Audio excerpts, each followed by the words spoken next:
2 Corinthians 5:17. Therefore, if anyone is in Christ, he is a new creation. The old things have passed away, and see, the new has come. Hey guys, welcome back to Faith Family Cars podcast. And if you don't know who's sitting beside me, you must be under a rock somewhere. But we have got Travis Summers with Simple C10. Man, it is awesome to have you on the podcast with us. Yeah, I appreciate the invite, and I'm excited to be here today. Hey, well, we're excited to be here in your shop, man, where it all happens, where it all goes down. So yeah, I didn't even have to go anywhere today. I just woke up and put a shirt on, and here we are. It's pretty awesome. Now, you guys will notice we don't have Zach here today. He wasn't able to make it, but we're going to ahead and move into this interview. And he really wanted to be here, but he had some things that came up that he forgot about. So, here we are. There's life beyond trucks, even though it's a big part of our life. There's things beyond vehicles as well. Yeah, sure. Yeah. So guys, Simple C10 is, to me, what he does is awesome. And there's no way I could explain what you do. So tell us what you do. Yeah, What is Simple C10? Well, it's a lot, right? So there's a lot of different components. It's grown over the years of the different things. What started out as me just trying to share a little bit about how to build these trucks. I had limited knowledge, a very small garage, a couple hand tools, but had the passion to build trucks, but I wanted to share. Every time I learned something, I wanted to share, and I wanted other people to kind of, I guess, experience the joy that I got from working on these old trucks. So started out as just sharing some pictures on Instagram, recording me building my first truck, no association on there, and it kind of has blown up to what it is today. What started out as helping people, I partnered with a lot of different companies and started doing reviews on parts, and then others would reach out and they would want some help with their build. So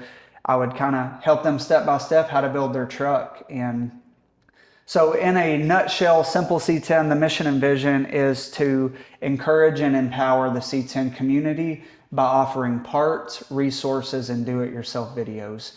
So my do-it-yourself videos will show you how to do things, the resources like my air ride guide, or I've got a trim template or a lowering guide, all the guides that I put work into explaining how to do stuff step by step. That empowers people, and then I offer all those parts that I talk about in my videos. And that's how I learn it. That's how I earn a living now, is through selling the parts. So people watch the videos, they want to give back to me for helping them, and they purchase parts from me. Well, and to me, the coolest thing about your business is the aspect of laying out the plan for people. If I call you and say, hey, you guys know I just got this Suburban. If I say, hey, I've got this Suburban, I want to drop it this much, can you build this for me? Tell me what I need to do to build this. And you lay out that plan for them. Yeah, and that's what I love to do. I'm a planner, organizer. Earlier when we were talking, even before the podcast, when you mentioned the Suburban and wanting to do some stuff to it, my mind already went into checklist mode. Like I asked you, what are you going to drop spindles? And it's not to sell you stuff, it's to learn, because I've never done a Suburban myself. So I'm thinking, okay, drop spindles, drop coils, a flip kit in the back. I know 10 Works offers one. So I get into this mode of, here's what it takes to get the stuff. And one of the main things that I've experienced through building these trucks is the frustration of like ordering the wrong part. Yeah. And that's one thing that I want to help people with is I do the research on the front end of what works, what doesn't work, because I've had the headaches of it not working. So when I connect with people, I can say, here's exactly everything you need. Because a lot of the time people will reach out and they've already started a build, and unfortunately they've got a bunch of parts that just don't work, don't connect together. Mm-hmm. There's a lot of great parts out there, but that doesn't mean they all work together. Right. So that's something I really enjoy doing, is laying out a plan, and I think it really takes the guesswork out of it. And I've seen a lot of people be able to build their trucks a lot faster than they normally would Yeah. because they're confident in what they're buying. They got everything there and they can call, FaceTime. I FaceTime with people every single day. You know, they'll, Yeah. hey, did I install this notch correctly? Hey, it looks good from here. Or, hey, I think it needs to go up an inch, Yeah. you know, or whatever. So I'm here to be a resource like that too. And we talked before the podcast too, with the bullnose, I ran into trying to find ball joints to fit the drop beams and the spindles. And you can spend hours doing that stuff and you take all the legwork out of it. Yeah, and I'm not hitting, you know, 100% right here, batting 1,000 with it. Yeah. I run into stuff too, but if we run into stuff, we've got a community that we can figure it out too. Yes. It's not just me. I have a whole Simple C10 community on Facebook and Instagram and YouTube that we can throw out questions. It's kind of like the old forums too. Yeah. You know, you dive into those forums and you try to find answers. That's what the Facebook page is really every day. Hey, I ran into, I don't know what ball joints. Oh, I had that same issue. Here's the ones, and we're sending links and helping each other. And that's what I love about the community is we're not doing this alone either. Yeah. And that's good because I think that everybody needs some help at some point. You know, you're going to need some help through your build at some point. There's going to be stuff that you can't figure out. And the forums forums are great, but sometimes they can get a little, you know, aggravating because people like to throw their 2 cents in on stuff instead of just giving you clean answers. Exactly. And to have the community that you've built is really good because you don't have all that background noise. Right. So. And you know, we were discussing last night on the phone of that community is clean too. Yes. So even a 16, 17-year-old kid that just bought his first C10, he's trying to figure out ball joints. He can log on to Simple C10, find all the answers he's looking for, and he doesn't have all this garbage in there. I've got admins making sure there's not bots, and you know, so I say it's a safe space to learn, to grow, to share, to encourage each other, and to post about, you know, specifically C10s in my community. But some days I have people share their other projects they're working on there too, and it's more of a place that we can encourage each other instead of point out where we do stuff wrong. Yeah. You know? Yeah, sure. So where did it all begin for young Travis? You know, where did it all start? Why did you even get into trucks, really? It started that far back. Yeah, so I grew up in a good household. Mom and dad always there. We didn't have much money or anything, you know, in a town, Smithville, Tennessee, super small, you know, similar to the town that you live in now. But all there was to do was basically, you know, when you turn 16 is get a truck to work on, go to football games on Friday nights, and party. And I did a lot of all three of those when I was young, you know, so, but the crowd I was running around with, you know, we raised some heck and stuff like that, but we were all into Chevrolet C10, or the crowd that I was running around with, we were all into S10s. Yeah. Okay. And, you know, we loved mini trucks. We would go to Slammin' and Jammin' at Lebanon, Tennessee. That's kind of how I got started in it. But just fell in love with the S10. That was kind of the affordable vehicle when I was 16. And we would shave everything on them and slam them down to the ground, you know, doing everything the wrong way, mono-leafing them and cutting the springs in the front, whatever it would take. But so y'all were doing the mini trucking thing. We were doing the mini trucking thing, and it was a community. It was cool. It was fun. Like I said, we were partiers and stuff too on the side, but that's where my love for that is, because it was the first sense of community that I had in the S10 community. Yeah. And so I guess that moved in at some point to the C10 world. Yeah. So whenever I went on a long hiatus, and I'll share a little bit of my story later on, but whenever I finally got back into vehicles, I started looking on Instagram. I started to see Nick Hestorations on Instagram. He was always posting 60 to 66 trucks. And man, I would just see his, you know, he laid out pictures every day. I'd log on and look, and I just fell in love with the 60 to 66 C10s because I'd kind of grown out of the mini trucking thing, and I just really started liking these old trucks. Yeah. So whenever the first one I bought, 66 long bed step side named Crockett, and bought it for $4,500, and followed all of Nick's stuff and cut the lowers and mini notched the back, and it was my first project. And after that, I was hooked. Cool. Yeah. Yeah, And I think it's kind of a unique model year too, because you see everybody with square bodies, and of course I love square yeah. bodies, but Got one in the driveway. yeah, You you know. do. And so you see square bodies, you see 67, 72s. You don't see a lot of the early 60 model trucks. And that's what you love.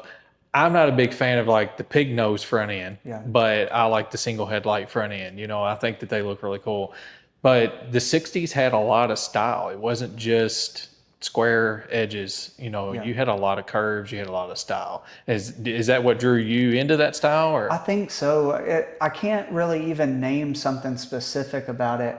I think first of all, I love a 63. I think 63 in the 60s is my favorite because it has the knee knocker window in it, wraps around like Yeah. Francis did, but it has the trailing arms and the coil spring front end. So it's very simple to bag. Yeah. But those trucks just really had that, I guess, antique kind of retro style to it.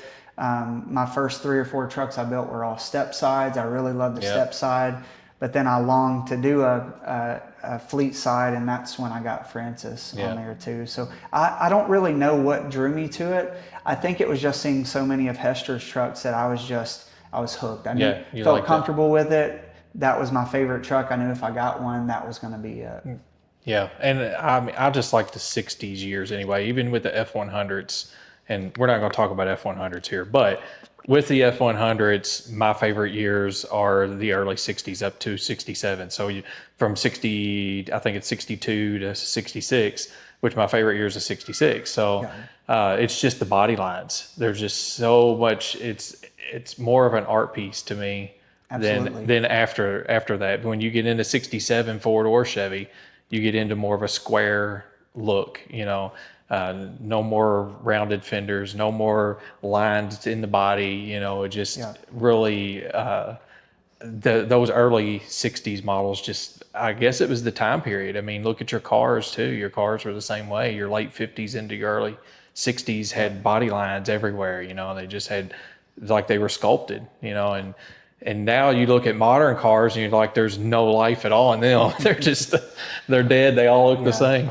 So. Yeah, I try to find the beauty in everything, but yeah, the older I get, the older vehicles that I like. Yeah. I mean, my dream truck is probably a '59 Apache, the four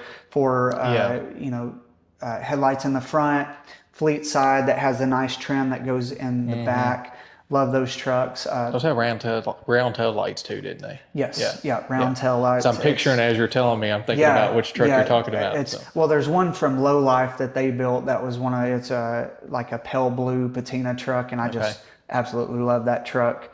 Going back to F100s, my friend Adam has a 63. It's a 63 wrong bed, is what it's called. It has the different bed on the back, but he's got it bagged out. It's yellow patina. He's airbrushed a lot of the stuff on it. Yeah. But Adam was actually one of the ones, I was watching Hester online building these trucks, but then I had Adam that was driving his awesome truck around all the time at the Redneck Rumble, and I really wanted like that, that style of truck. And then he was one of the inspirations that really made me get a truck, because I thought, man, if I build a really cool rat rod type truck with a C10, I could go to shows with him. Yeah. And we did. We went to a lot of shows when I got that truck done. Yeah, I don't necessarily like a wrong bed truck, but I like the fact that it's different and it's rare. And there's a guy that goes to our church, has a wrong bed truck, and he has actually found the correct bed for it and has no rust in it, and he bought it. And I'm like, so you're really going to change that? And he's like, yeah, man, I don't like that bed. Like, but that kind of takes away from it now because it was a special truck. But. Yeah, the character that Adam is, and just, like me, tattoos, and he's a tattoo artist, and the truck being unique the way that it is really fits his personality and who he is as a person to us. It's a perfect truck for him, so I love those trucks. I'm not I've got C10 in my name, and I love C10s. That'll always be what I love the most. But I love all these different types of vehicles, especially the old stuff. Yeah. Well, just from the little bit of research I've done on the Suburban, I've already figured out it's going to be way easier to do the work to the Suburban than it was to do it to the F100. It's just total different suspension. And you know, with Ford come out with that I-beam suspension, it was like, you know, latest, greatest thing, but it is a pain in the butt to deal with. So, Yeah, those the Suburban's not going to be any problem at yeah, all. It's especially with manufacturers and the businesses that I work with Chevy stuff, they've already kind of narrowed down the options and basically making exactly what you need yeah. now. You don't have to go searching far to find exactly what you need on those trucks. Yeah, in which, you know, the C10 world is much bigger than the F100 world is. And honestly, when I started the Bullnose project, it was in 2019, and F100s, the 67 to 72s were really getting popular at that point. But dent sides weren't popular yet. You know, your slick sides weren't popular. You had your 50s, your fat fenders, and you had your 67, 72s. And so, but it's came a long ways in that 5, 6 years there, to where there's a lot more parts available. There's a lot more stuff out there now, but it still does not compare to nothing like what the C10 world has at Yeah, I all. mean, in the next coming months, there's 3 or 4 C10 specific shows on the Yes, calendar right now exactly. where I've never done a lot of research on diving into, Ford shows and things, but Adam tells me there's not There's there's like not a a lot. 2 big ones a year or Yeah, something like that. When I mean, there's legit, if you travel to the United States, there's probably at least 40 C10 specific shows, and they're growing every year. yeah, Every show you go to that are Chevy trucks. I think that's why I've been able to, have some success in it, is because there is such a large community, and yeah. it's growing too. Oh When yeah. when these guys like me watch the videos and realize, man, I can do this, and they go out and build a truck, that's another one and Yeah. it's stacking. Well, let me ask you this. I wasn't going to go into this, but I think it'd be something good, you know, for our listeners to hear. The price point on C10s is just crazy to me when I look at it. Yeah, And I've watched the F since 2019. I've watched F100s just go through the roof too. yeah, But when you're looking for a truck, I mean, how do you manage that price point? You know, yeah, because for me, when I was looking for the Suburban, I knew how much I wanted to spend. And as far as a square body, I was finding a couple that were, you know, maybe the people didn't know yeah, what they had, but everybody else that knew what the market was, I mean, I was looking at double what I wanted to pay for yeah. one. So how do you manage that? I mean, because you do a lot of this work. Yeah, So and it's a progression, right? It's different for different people. I'd recently put out a post and asked what a budget build is, because I knew I was going to get a yeah, thousand different answers of what a budget build. Because what a budget build is for me is something I can fit within my budget, yeah, and it's your expectations for the build too. A lot of people think, well, budget build, you got to pull it out of a field for $1,000. I don't want to start with a rust bucket. I yeah. don't I don't do either. sheet metal work. I don't do all that. I need a truck that I can install suspension, clean up the engine, and do some interior stuff and call it a day and have a really nice Yeah, truck. So automatically my price point goes up a little bit because I want to eliminate the things that I can't do. yeah, I think that's where a lot of people run into issues. They buy into trucks that they can't do the work, and then they're paying somebody to do the sheet metal or rust repair, right. and they end up spending more on a truck that you could have bought from the beginning. Yeah, So, for instance, here's my progression, because I know everybody doesn't have. I've bought and built and sold 8 trucks now, so I've built up a little bit that I can yeah, invest. When I yeah. sell one, I've got a little bit different of a situation than most people. So, but when I first started, $4,500 is what I paid for Okay. my long bed step side. Had a little rust in it, 3 on the tree, inline 6. I thought I got a good deal on it. But from that truck, I invested about another 1,500 in the air ride system. It was very low end air ride, mini notch. But at the end of the day, I had a bag truck that was patina. It was cool, but it was still 3 on the tree, Yeah, inline 6, and I had about 6,000 in it. yeah, I think a lot of people can justify a build like that, yeah, but a lot of people will also say, well, I want to build it to daily drive. That truck wasn't a daily driver. yeah, I wrecked almost twice in it from hitting switches and no power steering yeah, and changing the gears yeah, and it get locked up. it wasn't something I would take on the power tour or the GM tailgate tour or anything like that. So I think it's a situation where you got to take what you have, whatever money you have, but you've got to tame your expectations of you can't expect to spend $4,000 on air ride in a vehicle Yeah. and it to be a daily driver Yeah. too. Yeah. Some There's people no way. argue and say, yes, you can. There's some people very talented when it comes to, they have a lot more knowledge than I do about engines and things like that. Yeah. But the progression is when I sold that truck, then I bought Crockett, and I paid $13,000 for that. I sold the long bed step side. I got 13.5 out of it. I was looking for another one kind of like it, but then I started thinking, man, that truck would never be what I want it to be. So then I found Crockett for 13, and I felt like I got a really good deal on that truck because dude had already had a built 350 in it, Muncie 4-speed. The interior was wrapped. It checked every single box besides having airbags on it. So I guess it just comes down to what you want. Everybody's budget is different. Yeah. I would say this though, if you have the money, if you're going to invest in a truck, get one that is already kind of nice or has a lot of stuff done to it that you can't do. Either the patina that you like or the paint that's decent enough that you want to keep it like that, and do the other stuff that you can't. Yeah. Yeah. So like for me with the F100, I was looking for one that had no rust, basically, as much as, because that's hard to find, right? And I found one with pretty much no rust, just a little bit on the back of the bed. Had a nice, well, it was beat up at the time, but I seen a very good potential for it to have a nice patina, and so that's where I started. The interior was trash, but that's something I could do. It ran, it drove, it stopped. I was able to drive it home. And that's the way I look at any vehicle. If it'll run, drive, and stop, and I can drive it home, then it interests me. Because when I look at a build, I want to be able to, like I told you earlier, I want to be able to hop in it and drive it. Because if I'm driving it, I'm staying interested in it. Because a lot of times when you drive it, you're thinking about what you want to do to it.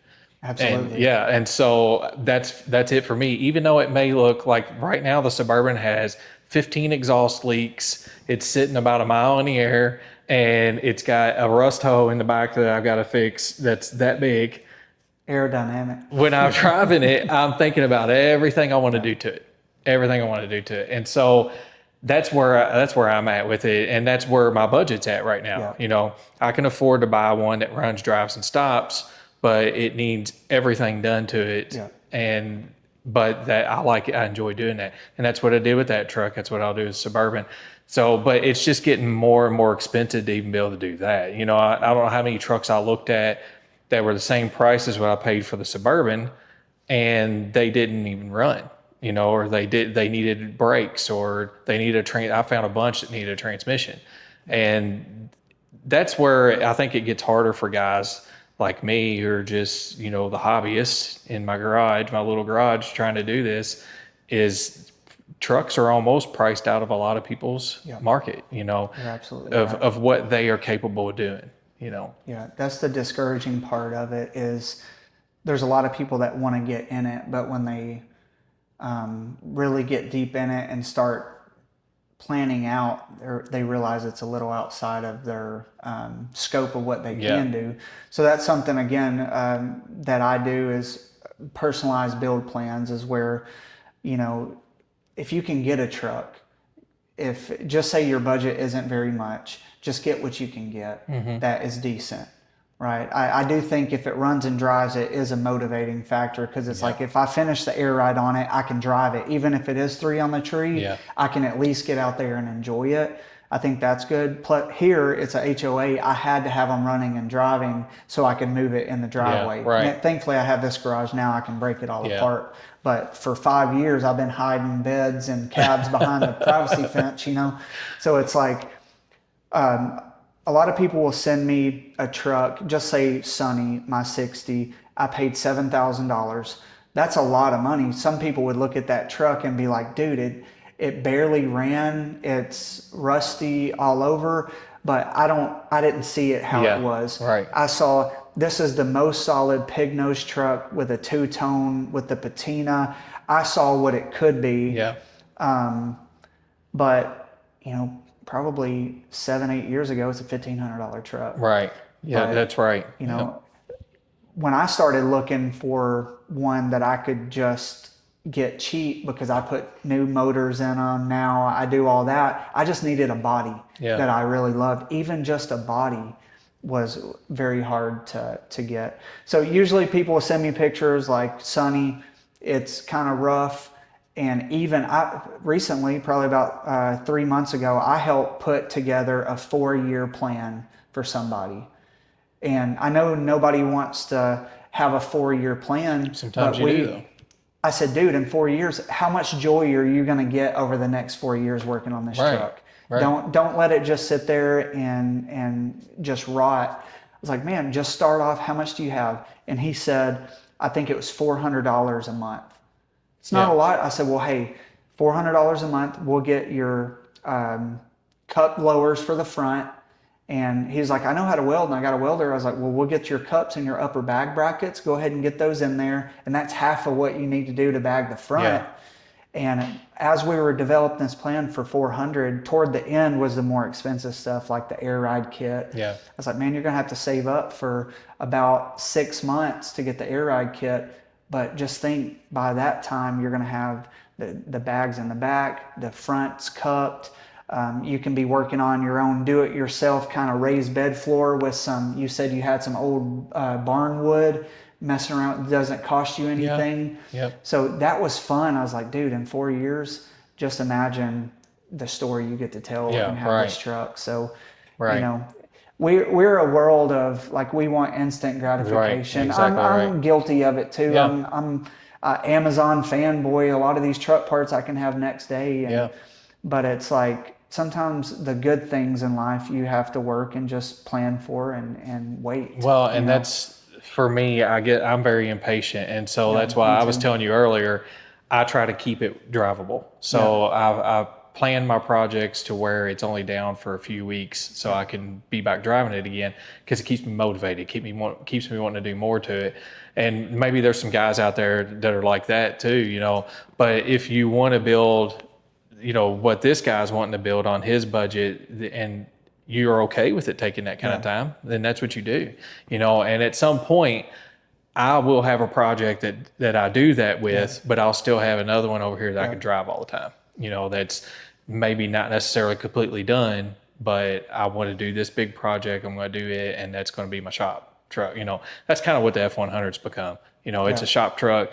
I drive it all the time, everywhere. And then I'll stop and I'll take 2 or 3 weeks, change something about it, and then like it's getting ready to get the interior redone, real soon. So that's something where it's going to be down for probably about 3 weeks yeah, while the upholstery's getting done and stuff. So just little stuff like that, just so it can keep going. And that's what I've told a lot of guys. I mean, I haven't done nearly what you've done, but a lot of the, lower budget guys like me, I always tell them, keep it going. yeah, So that way you stay interested in it because you're going to look at this big project and be like, I'm never going to get this done.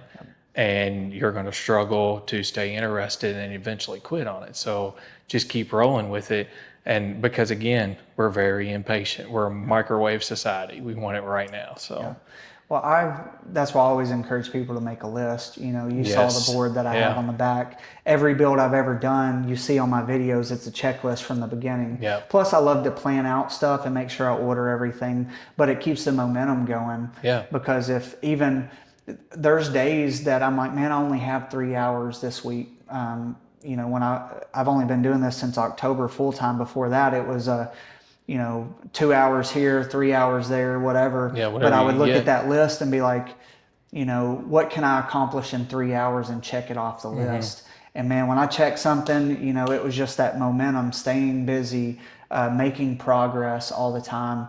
And there's certain days, if I only had 30 minutes, before it's bedtime or whatever it is, go out there, put you a seat down and look at it. I know Yeah, we're all plan it out in your head, get yeah, a plan together, use that time that you have available because it's not all physical work that you're doing on these Right. trucks. There's a Right. lot of A lot of mental planning. planning, and plan's half of it.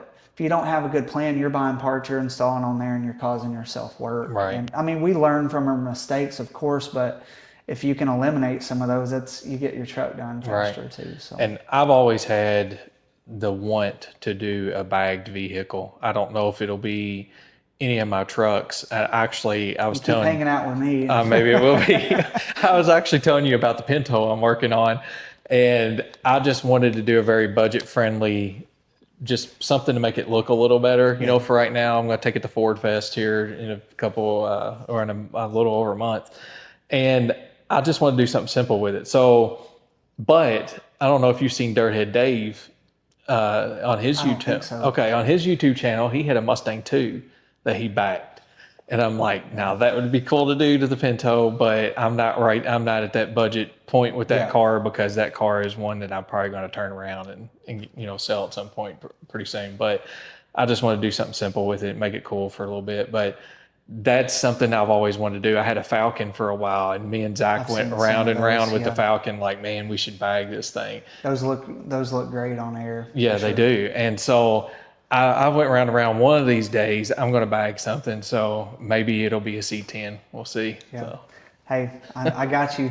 Either way, I've helped people build other stuff too. You know, my air ride kits and stuff, a lot of it's universal type parts. So you can use it, just some of the specific stuff with your control arms. Yeah. But I dive into that stuff too. I'm here to help people, and anything I can learn by helping people is another tool in my tool belt where Right. it's like, I know that from the future. So. Yeah, right. That's awesome. So a while ago, you were talking about there was a gap in your S10 time and Yeah. your when you started working on C10s.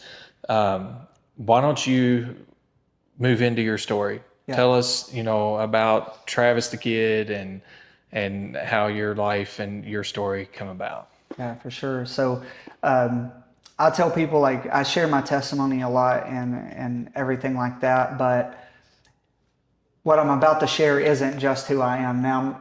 Your testimony continues every day of Right. where it's gone since I've got clean and stuff. But back in the S10 days, just hanging out with friends, smoking weed, and it was just kind of I think when you first do that kind of stuff, it's kind of a community thing, and you're just hanging out. And after years of smoking weed and stuff, I ended up trying some prescription painkillers.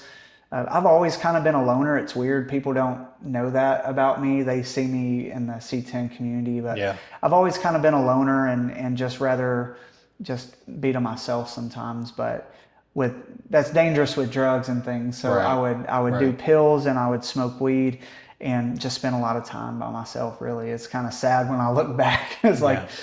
but throughout those days, man, I was doing drugs and doing pills on the weekend and stuff, partying. And then one day I just woke up to go to school on a Monday, and I was like, man, I want to feel like I felt on the weekend. Yeah. The drugs, they're fun, and then you become dependent on them to even feel like we feel today. Right. I feel joy and all that. But so I started doing them. I started buying pills every day. So from 17 all the way to 27, it was a daily. I'd wake up and I would do a pill. I consider myself, I was very functioning at it. I wasn't the type that you see now on the fentanyl, like just all Right. the time and all that. This was back when like painkillers make you feel good, but they're not just making you lay on the ground and do Yeah. stuff. So but that's also dangerous in itself, because you could be full blown addict and people not realize it. Right. And a lot of people didn't realize it. So here I am. I've always worked.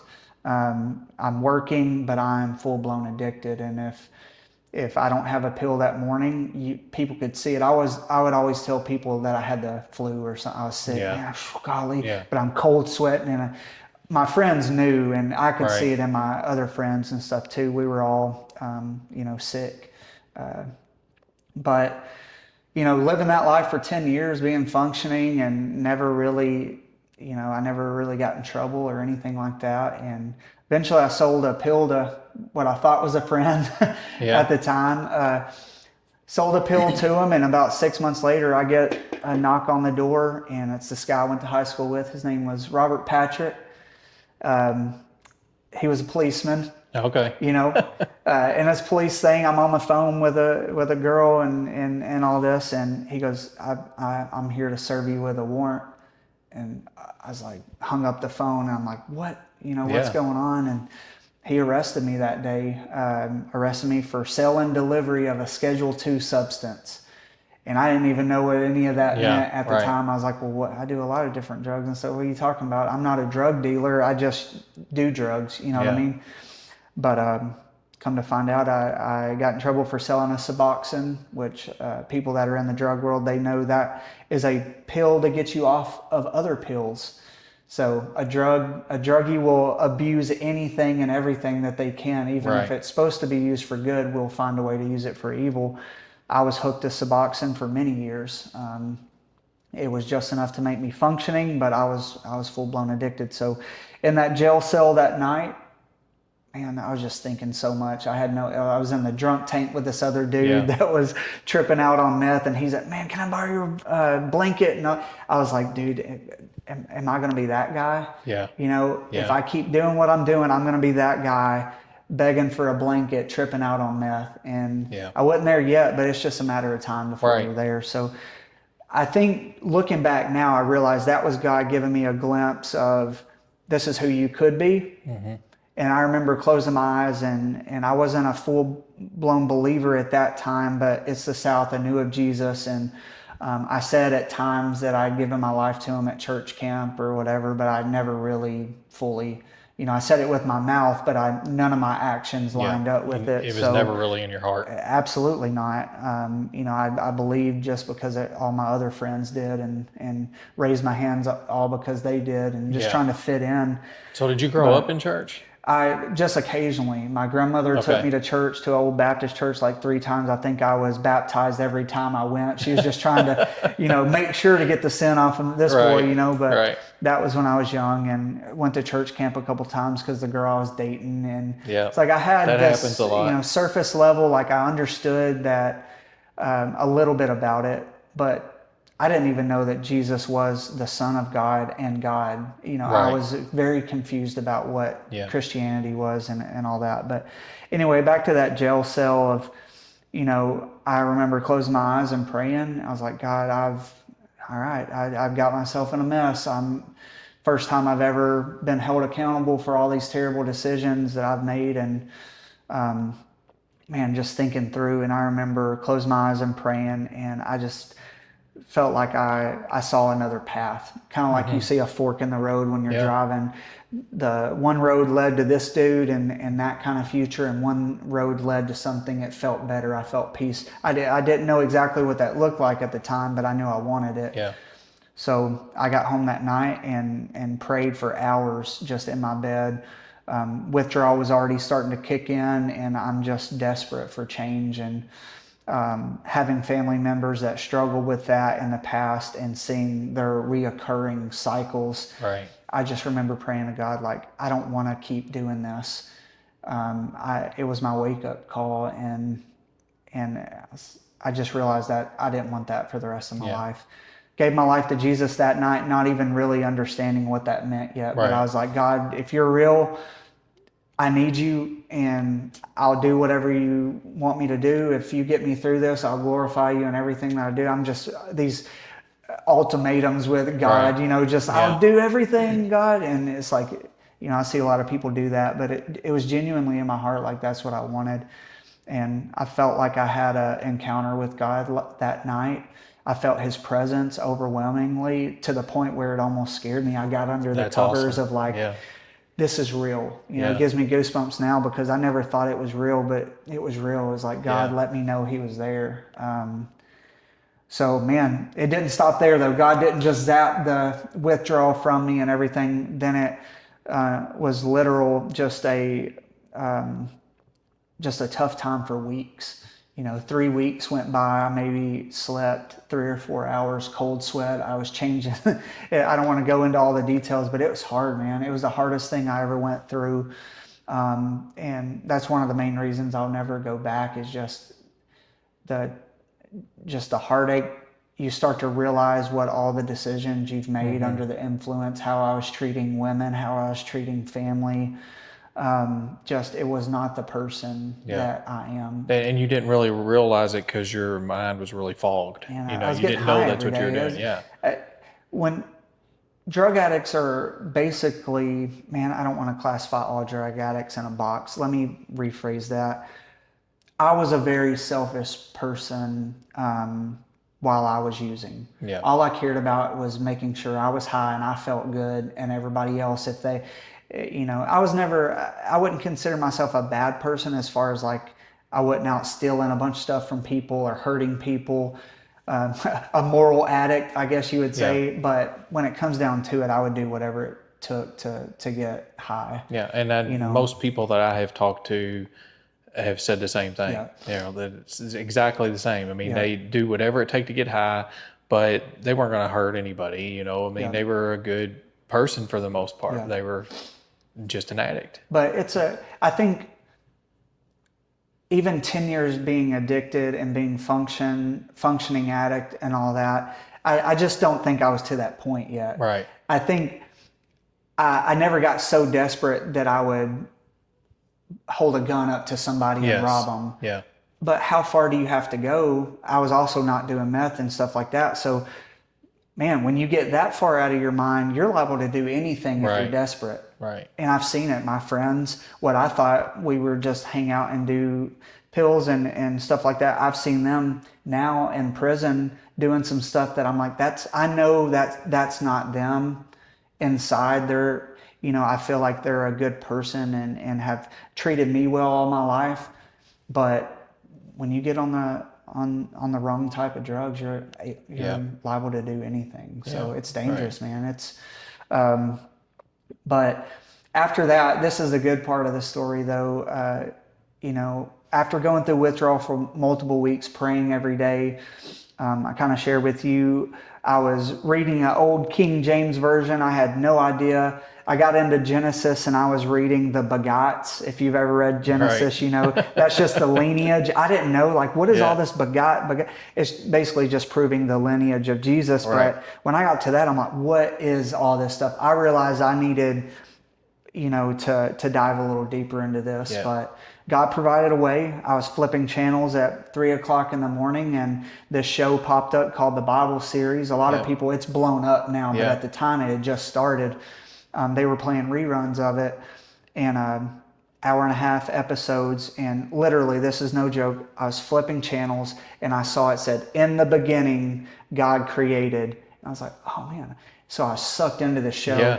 Every week for an hour and a half, they would explain a part of the Bible, starting with Genesis. So all those begots and everything Yeah. that I just read, I understood. They showed in the show that, this is the lineage of Jesus and how he, from Abraham and all that. And I was like, oh, so all that stuff, confusing stuff, it was just his family Yeah, line. right. I understand that. Yeah. So, but as a fresh Christian, it's I mean, I can overwhelming. remember as a kid reading that, and I'm like, man, I can't read this. Yeah. I don't even know what it's talking about. Well, I think our pastor at the church that I'm at now, he's got a healthy way. A lot of what I was told when I was a kid is, hey, just start from the beginning and read it. Yeah, no. And I think any reading is good reading of the word. You should read your Right. word every day, even if it's just a little bit. But our pastor just says start in the Gospels. Right. I think the Gospels are easily digestible, especially if you just start with Matthew. It Yes. explains the birth, what Jesus did, how he treated people, and kind of the expectations of what a Yes. believer is. And that he died on the cross and rose again so we can be saved. And it's like, Right. oh, I can understand that. So now I can go back and start to get into the deeper stuff. Yes. But, after reading a little bit, after watching that show, I was working at Lowe's at the time, and I thought I was going to lose my job. I had a felony on my record. Golly, it was just so much going through my mind. My boss at work, John, I went and told him, and it's like, man, am I going to lose my job? If I am, I need to find another job because I need to work. If I don't work, I'm going to end up, Yeah. I need to stay busy, and that's Yeah. what I was trying to do. And I was like, man, I've just been staying busy reading the Bible and doing this. And when I said that, his eyes, I could tell he perked up a little bit. And he goes, what do you mean you've been reading the Bible and stuff? Because, I'd never mentioned Jesus or anything Right. before. So he's like, tell me more about that. And before I know it, a couple months goes by and we're doing Bible studies at Lowe's in the patio section during awesome. lunch. I don't think he's supposed to, I don't know, but we would talk, we wouldn't Yeah. we would talk about what I was watching and everything. And he goes, man, I think you should try out the Experience in Murfreesboro. That's the church that I attend now. So this was 13 years ago. Hey, you should try out the Experience. He goes, the pastor's got a couple tattoos. He comes from a background very similar to you. And they teach the word chapter by chapter, verse by verse. Yeah. So you'll leave there and you'll understand what you Yes. just read. Right. Because at my grandmother's church, they'd hop around, and we all know Peter. He had anger. He chopped people's ears. Yeah. I'm like, I don't know Peter. What are you Right. talking Yeah. about? You know. Yeah. So I love finding a church that does expository teaching. Yes. Is what it's called. Just breaks it down. We read it, we break it down, and then we have application. And I leave there feeling like I can do that. Yeah. I can talk to my neighbor and just love on them, you Yeah. know, or whatever the goal for the week is. But John led me to the church. I started diving in head first into ministry, and ended up working at the church for 6 years while I'm doing this on the side. And in October, I took the transition into here, and God's still working. I mean, here we Nice. are, Awesome. talking about Simple C10 Yeah. and Jesus, and Yeah. it's very cool, man. I'm very thankful. Well, and I think that, in your videos, you can see that you're different, right? You don't use bad language, you keep it clean. But I think, a lot of people don't realize your story, what God has done for you and where you are now compared to where you were, however many years ago. God has made a total change in your life, and you've been blessed, right? I mean, Absolutely. you're full-time Full in this blessing. shop building trucks. I mean, how awesome is that? So Yeah, running a business, I mean, God has really blessed you. And I see so many guys that went through what you did. They're in the jail, they give their heart to the Lord, and then they come right back out and do the same thing all over again, or they slowly fall right back into the same patterns. But I look at you and I'm like, God had a plan for his life. And you're able to use Simple C10 as a ministry too, right? Yeah. So what does that look like? Well, I've always been, since day one, I've been a relationship kind of guy. I'm like, it's weird. The way that I follow Christ, the way I do ministry, is different than I think what the world views ministry as. Right. I want to get to know people. I want to get to know their story. I want to connect with them on a personal level and earn trust into their life before I ever try to share the gospel with them. Yes. So many people, I went to Salem during Halloween. Salem's known for the witch trials. Yeah. And so Halloween is just a chaos up there. Well, we were partnering with a church up there, and my idea was, hey, there's all these pastors on their soapbox with megaphones. Yes. Give your life to the funny. Lord. I say there's a lot of different ways to share the gospel. Some are more effective than the other. Right. I'm not going to say that Exactly. those guys are wrong. It's not my style. So what I did is set up, we opened the doors of the church that was in a strip mall. We had phone chargers because everybody's phone dies, because they're recording video. Yeah. Set up phone chargers. I had free hot chocolate, free candy, and we were just out there hanging out with the community. Yeah. And it looked like a coffee shop. People walk in, but then they see like paintings of Jesus, and they're like, is this a church? I'm like, yeah, man, it's a church. We're just here to love on the community. Yep. We're here to build relationships. Like, I know that I hate when my phone dies right in the middle of a really cool thing. Come in, charge your phone, and I use that while your phone's charging. I get to talk to people. Yeah, So it's right. the same way. Like, while we're building trucks and everything, I want to get to know people's stories, not with just the intent that, all right, I'm ready to share Jesus. No, I genuinely want to get to know your story and understand who you are as a person. And if God comes up, or if you're interested in my story, I'll share the same story I'm sharing today. Yeah, but they get to know you also. Yes. And that makes that relationship that much better. And at some point, your life is going to rub off on that person, and that's where you're able to share the gospel. You were talking about the preachers standing on the corner or whatever. So I'm like you. I think you got to get to know people and before you start talking to the Lord about them. And in our local community, we had a pastor that was doing exactly what you were saying. He was sitting on a street corner at the busiest intersection in town with a megaphone, and he's preaching, right? I'm okay with him sitting there preaching, but I started listening to that preaching and realizing that he's saying, man, y'all are all sinners, you're all going to hell, and I'm thinking, he don't know what these people are going through, or what. That is a total turnoff. And the reason I know that it's a turnoff was because a guy I work with who lives nearby, he rose up and he hears all that, and then on the Monday he's like, dude, did you hear the preacher on the side of the street corner? And I'm like, yeah. He said, that's messed up. He said, he's sitting there telling us we're all going to hell, and we're all sinners, we're all condemned to hell. And he's like, I don't want none of that. And he's far from God, this guy is, and I would try to say stuff to him. We had a good working relationship, and every now and then I'd say something about the Lord to him, and that really turned him off.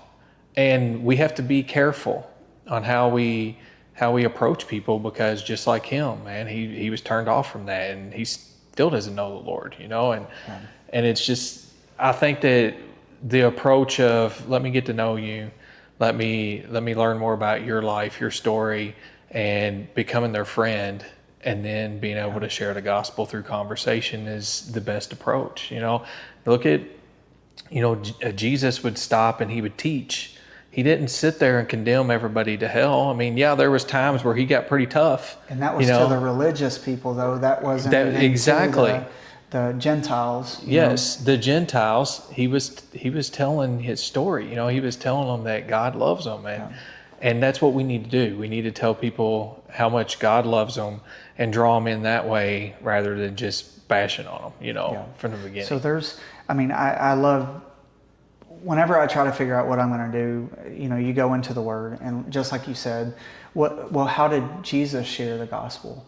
Well, the woman at the well comes to mind, the first one. He could have easily, he already knew that she had 5 husbands and, all this. Now, he could have, with his megaphone, it's the voice of God. He's got a huge megaphone. He could have said, hey, you're promiscuous, you're going to go, you're condemned to hell, which is the truth, but there's a way to present the truth in love too. Said, hey, will you fetch me some water? And this was, I'm preaching to the choir here, but I want to share, he knew what she had done wrong.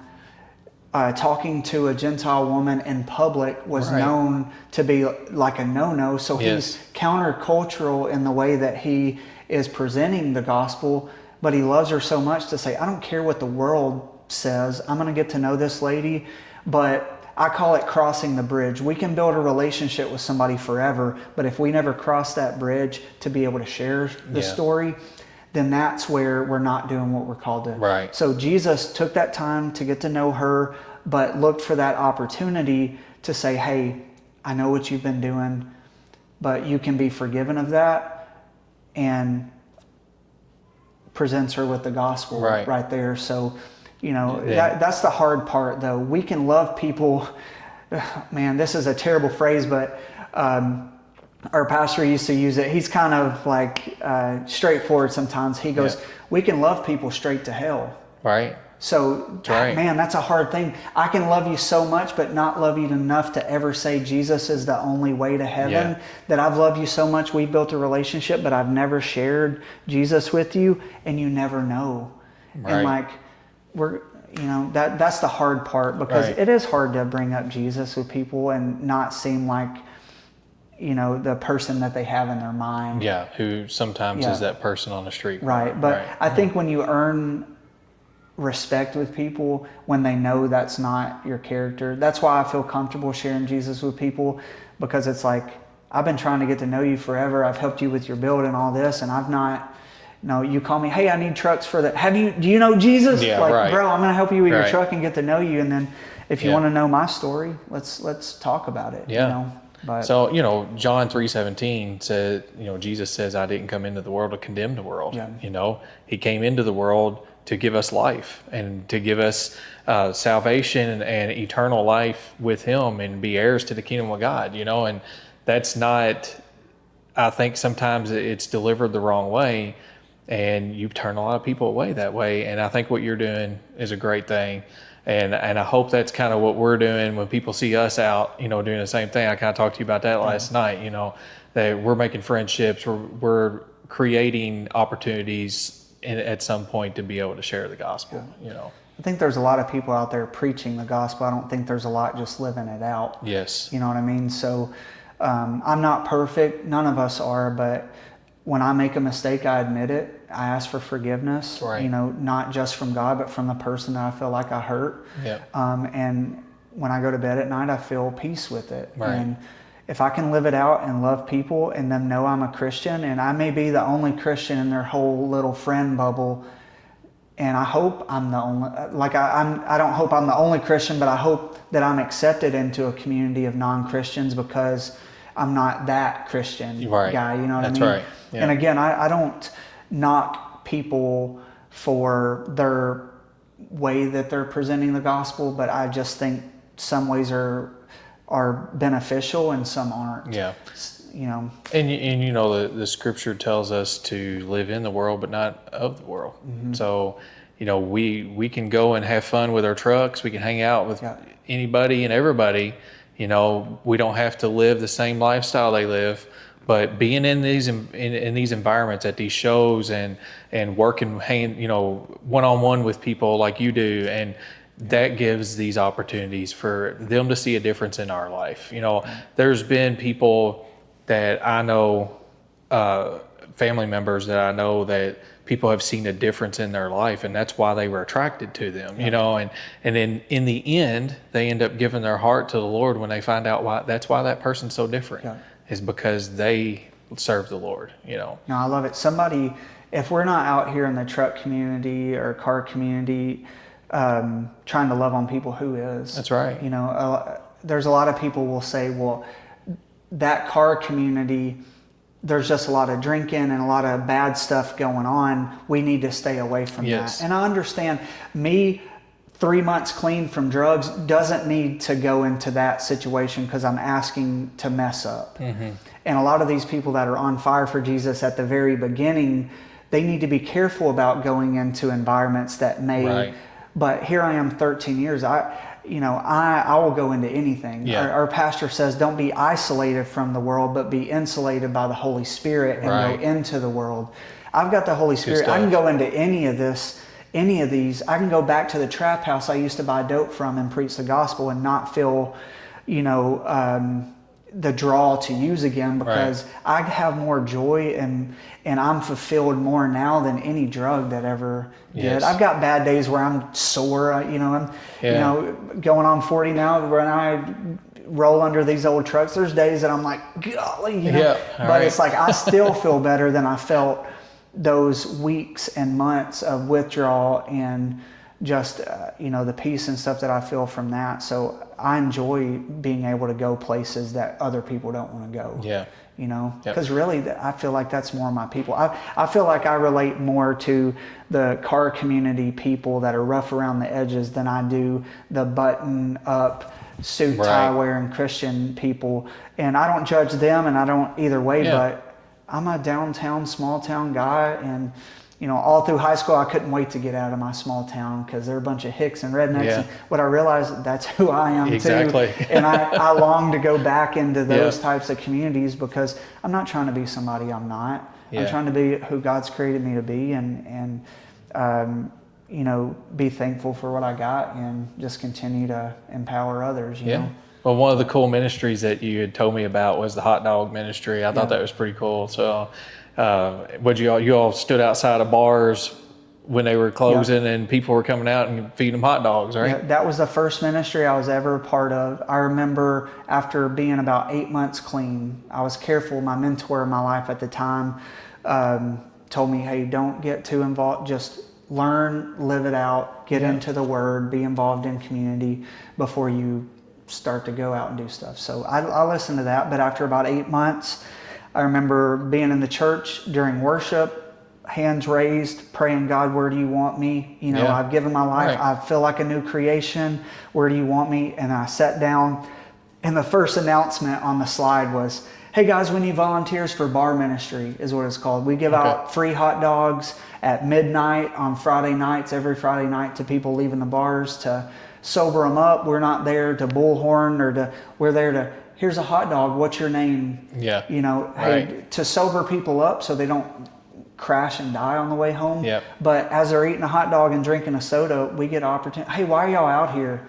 Yeah. It's a wide open door. Like, hey, we're with the Experience Community Church. We're just out here trying to love on people. I was like, what bar were you at? Oh, level 3. That's pretty cool. Or you play pool. So it's kind of this building relationship. And there's, we're in a college town here, so there's consistency. Yeah. And over the years, I've built some really close friendships with people. And a lot of those people decided to go to our church just because they're like, man, I was out there drunk. I was longing for something. I was just sad and empty inside. I was like, dude, I've been there. I get it. It's like, and you guys were the only ones that really even cared about me that night. And I just decided to show up to church the next day. Give it a shot. And, there's been multiple people that I see, across the seats. And I was like, saw him out, drinking beer last night, but I'm glad he's here. Glad he's there.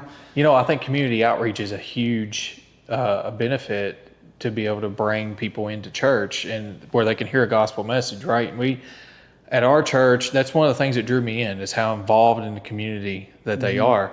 And we've got a thing going on called Heart the City. We're getting ready to do our second year of it as of this recording. And the idea behind that is to get into the community and just love on them, right? And so, like, I head up the oil change day. So we bring in single moms and do oil changes on their cars, and our local O'Reilly's helps us out with that. And it's an awesome thing. And we usually have some women there who volunteer that they can talk to them and get to know them a little bit and invite them to church, while we're doing it.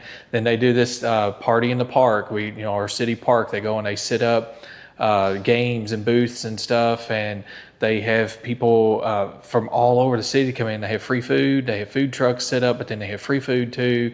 And so you get all the people there. And last year was a huge hit. And all we're doing is loving on the community. We'll invite them to church, but we don't really push the gospel message or anything. It's just get to know them. Invite them to church. Hey, we're out here in the community and we care about you. And there's multiple events that they do through. It's a whole week of events that we do. We beautify a couple of the schools. We go do landscaping at a couple of the schools and clean it up and stuff. And that right there, when the community sees you out there caring about the community and you're not stuck in this building, I think that's what it's all about, That's what Jesus did. That's what Jesus wants us to do. And you will bring people in, and then they hear a gospel message, and then they give their heart to the Lord, and then they bring their families, and then it's a trickle effect, and now you're spreading the gospel. And I think it's really important to get out in the community, and it's so cool what you all are doing there. I think that's awesome. So. Yeah, our churches seem very similar as far as the outreach stuff. That I was the outreach pastor for 6 years at the church, so I got to help with the team there develop a lot of these outreach things, for Christmas and Community Clean Day, where we go out and mow 150 people's yards and that's awesome. Just fire it up. And people love to be a part of it too. Yeah. Because I think a lot of, especially men, we're trying to find a way to share the gospel. It seems like women can just connect so easily with people, and with men, we've got to somehow get creative. We can mow a yard, and there's ways for men to serve out there too, but I want everybody to find ways to bridge that gap to share the gospel, because it's not just about walking around knocking door to door. Right. I actually, that's one way. I actually admire some of the people that can do that. That's and not just something I can do. God, it's intimidating. Yeah. I'd rather serve you first, and if the door's open, right.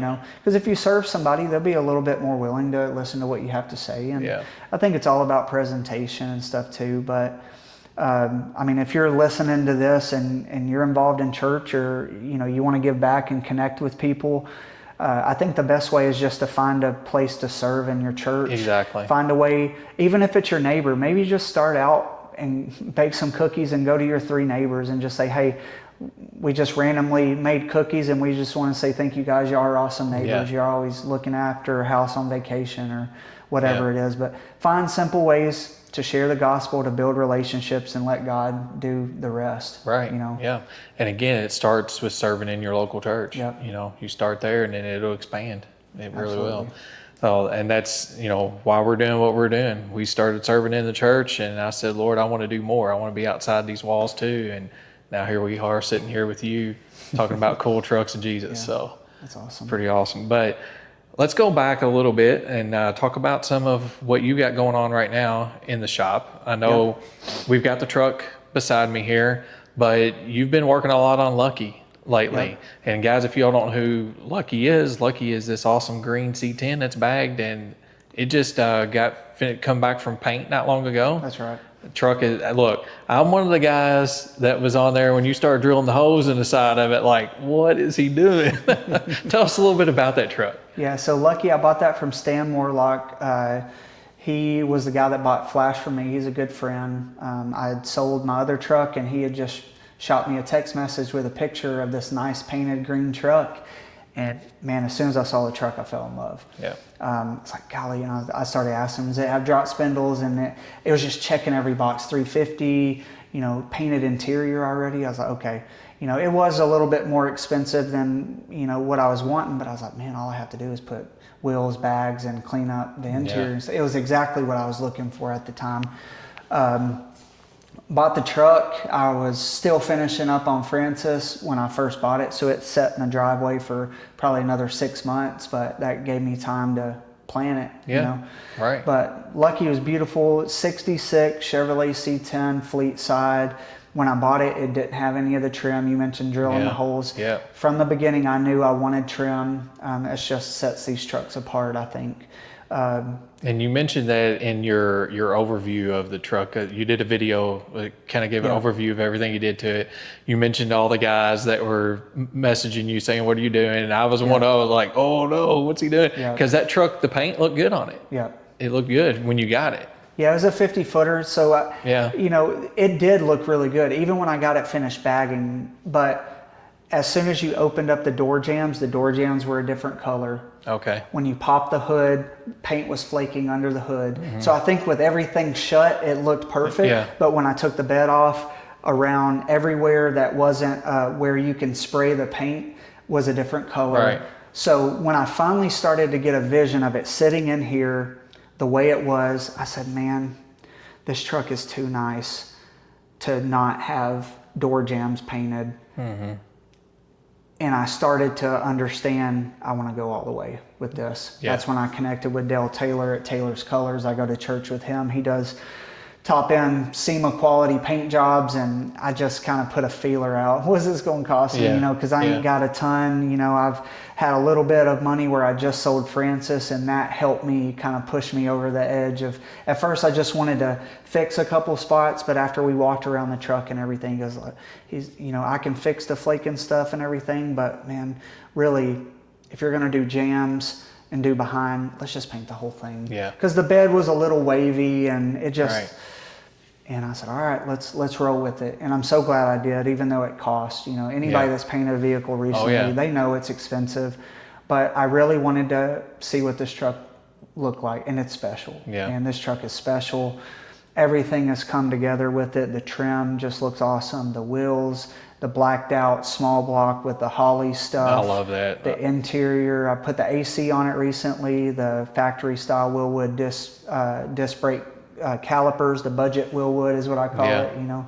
And you've topped it off with a sound system, right? I've got the 2 JL10s in the back from AIC Audio. Slosh Subs is the ones that sell those.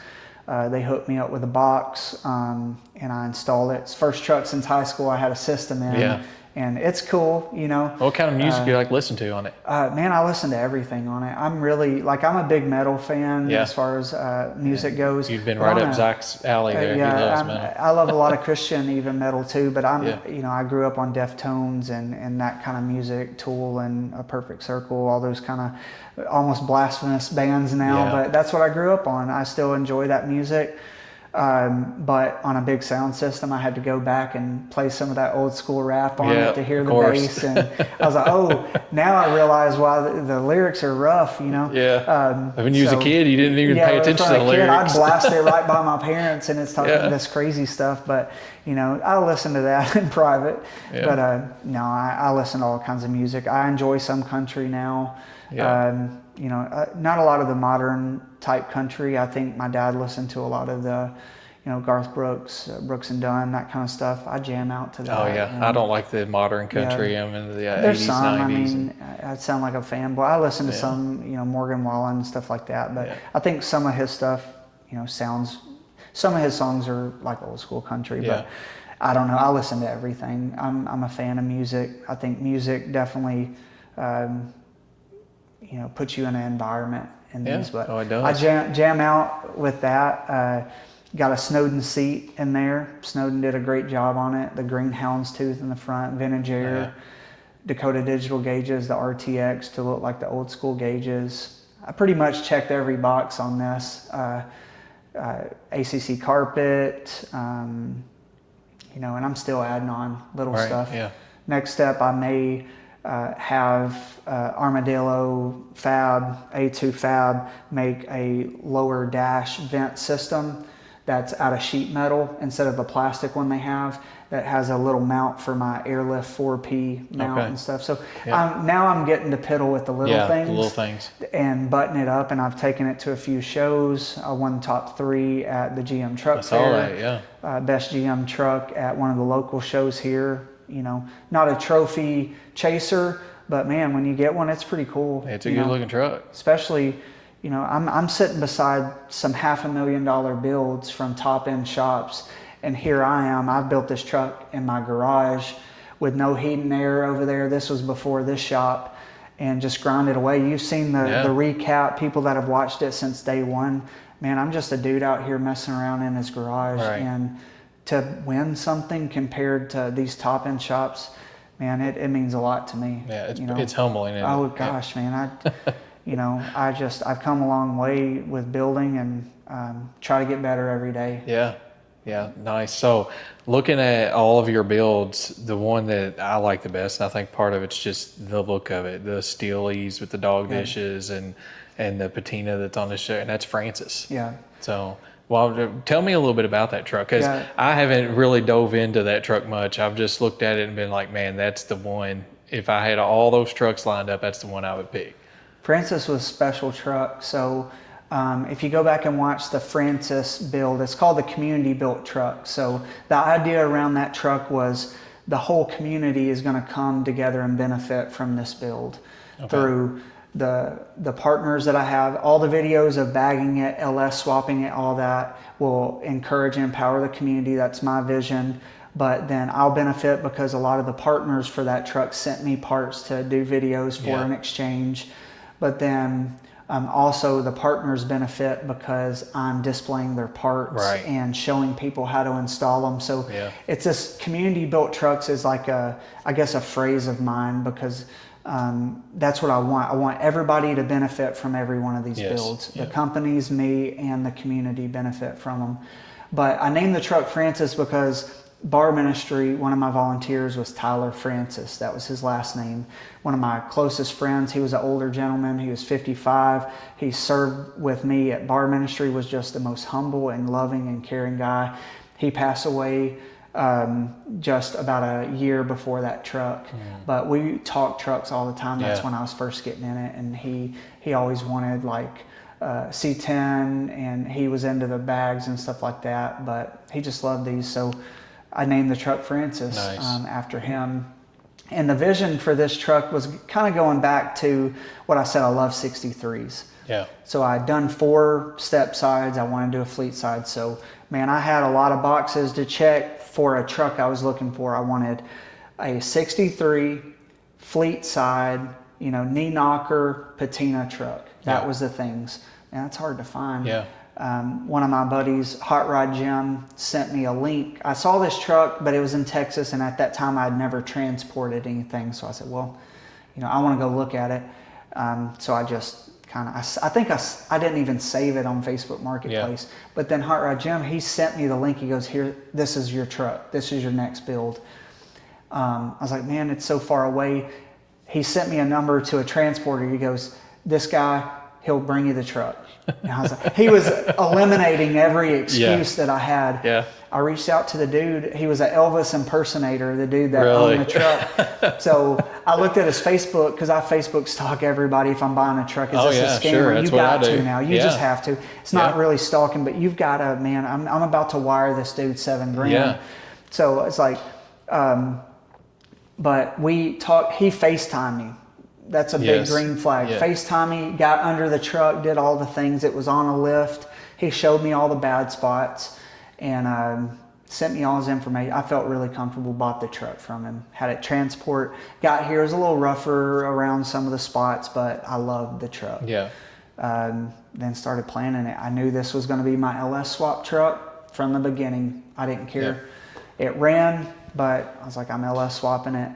And then I just started connecting with people, sharing the mission and vision behind this. This is the community built truck. This was my first build that I had partners with. Yeah. No association. Cool. I bought everything out of pocket, all that. But this was the one everybody got on board. They loved it. This is awesome. And man, it just I think it's the developed. idea behind it. Yeah. Yeah. It wasn't, hey, I'm not doing this to financially benefit. This is just, I'm trying to build a really cool truck to show people how to build trucks. Do you want to be a part of it? Right. And a lot of people did. And, it took about 1 year and 3 months. I built the truck, had a lot of help from my friend Zach at RS Restorations, helped me with the LS build and everything else was just built here in the shop.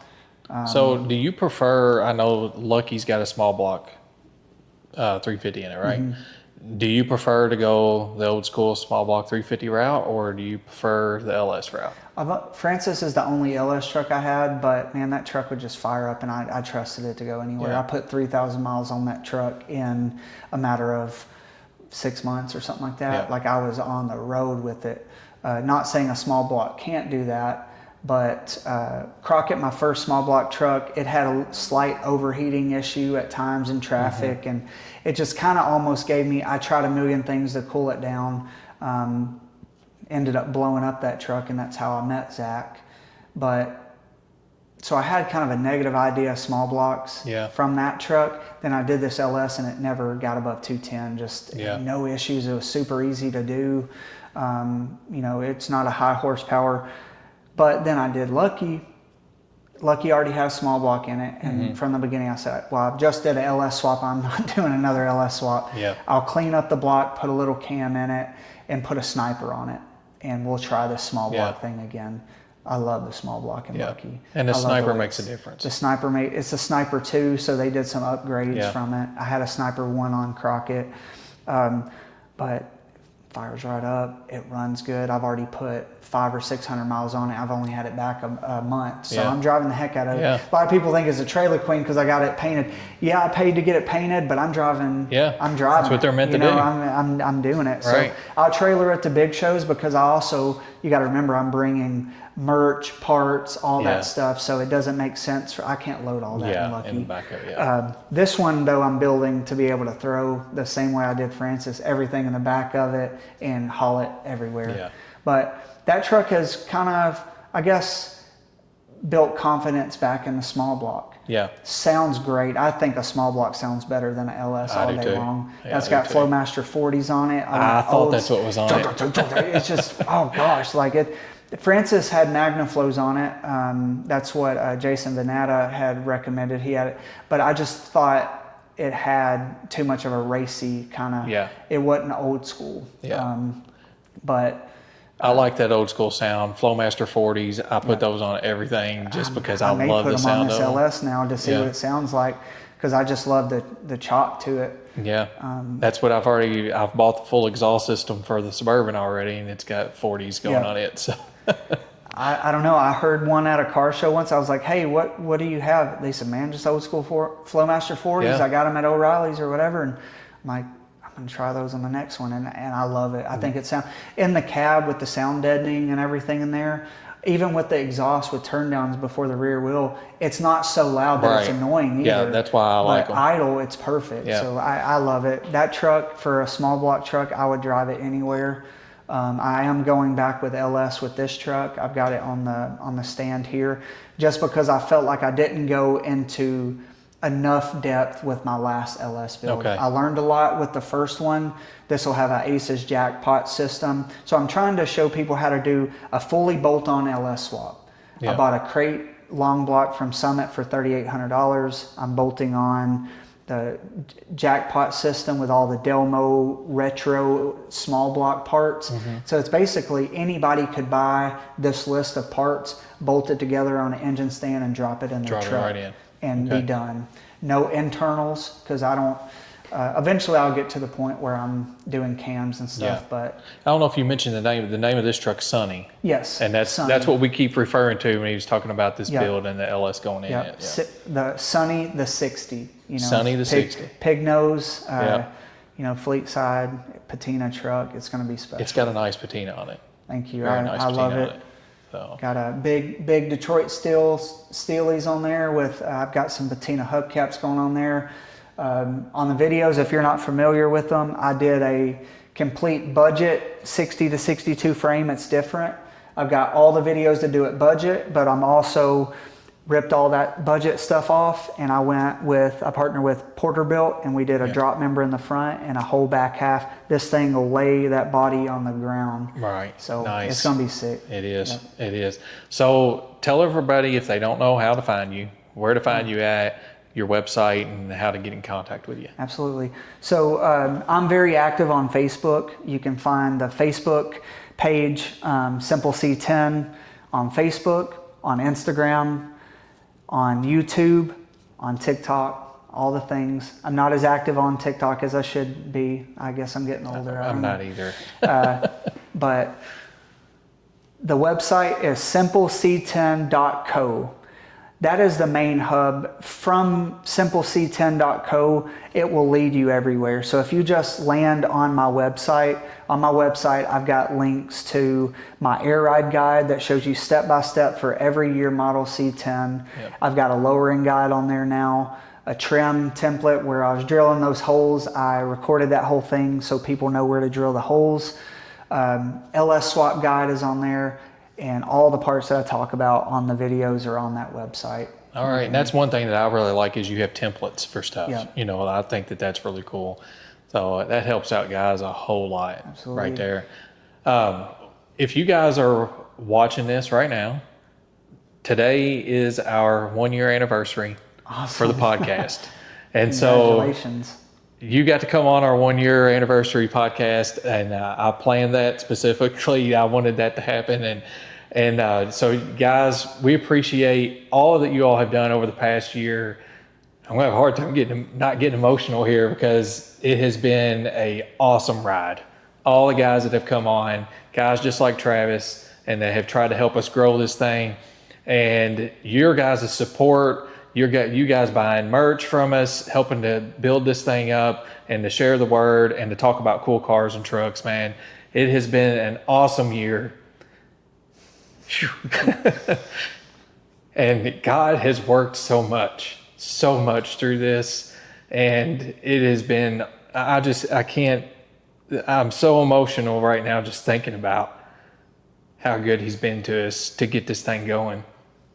Year 2 is going to be amazing. I already know. We've already got people lined up coming on, and we've got a lot of shows we're going to in this coming year. So you're going to see us a lot more active in the community, and we're just so honored to be able to work for the Lord and so blessed to be able to work for him and do his will and to get out in the car community and help spread the word about each other's builds and about the Lord and have a good time doing it, and we appreciate you, Travis, for coming on. Guys, you know where to find us, Faith Family Cars, everywhere, YouTube, Spotify, iHeart, iTunes. You find the podcast there, and then you can find us very active on TikTok, Facebook, and Instagram. We love you guys. We appreciate you, and we will see you next time.